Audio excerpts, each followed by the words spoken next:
of it all. And it is just absolutely crazy. And on top of that, there aren't many Republicans still who'll give you a straight answer about whether Joe Biden actually won the 2020 election. Let's turn to former Treasury official and Morning Joe economic analyst, as advertised, Steve Ratner, with some charts on those Democratic headwinds for the midterm. Steve, good morning. So we've talked a lot about inflation as a big problem for Joe Biden and for Democrats here. What else are you looking at in your charts? Well, implicit in what you guys were just talking about in the Democratic message is that the Democrats have a problem. So let's take a look at how big a problem it might be based on polling and other statistical data.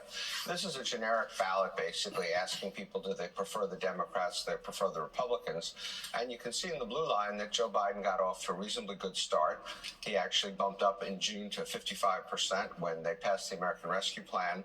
But since then, it's essentially been a straight down decline and a flip over toward the Republican side back in last November. So it's a very, very large swing, and it leaves the Democrats, about 4 points behind when you look at what people are saying now. But what makes it even a little bit scarier is the fact that it's traditional for the party in power to actually lose seats during the run up to the election. And so if you look at the next chart, what you can see there is a very close correlation between the president's between how these polls are done, the generic polls, and how much vote share the president's party loses. The more popular the president's party, the more they lose. Not surprisingly, they're starting from a higher level. And that red dot right there is where the Democrats and Joe Biden would be at this moment, which would be possibly losing another 2.4 percentage points beyond what they're polling behind at the moment by the time you get to Election Day.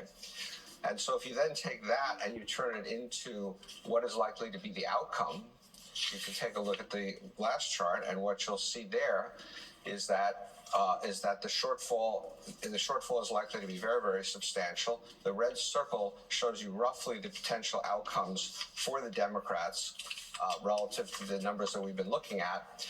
And all of that points to a loss of somewhere between 30 and 50 House seats. And that's pretty consistent with what the prognosticators are saying.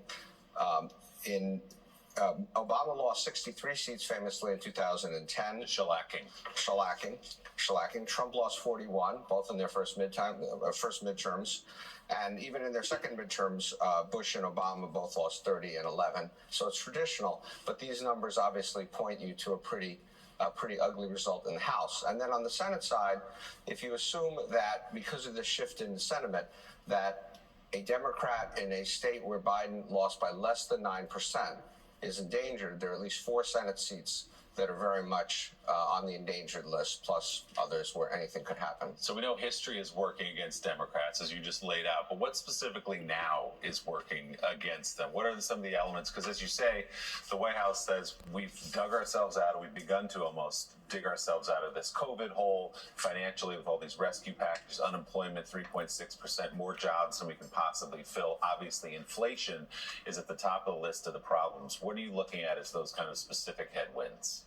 Interestingly, there's a poll that was done about a month ago in which the Democrats are in Congress are stunningly underwater. They were asked people asked which party would you trust to handle an issue more in Congress, and on inflation it was the Republicans 46 to 32, so a spread of 14 points.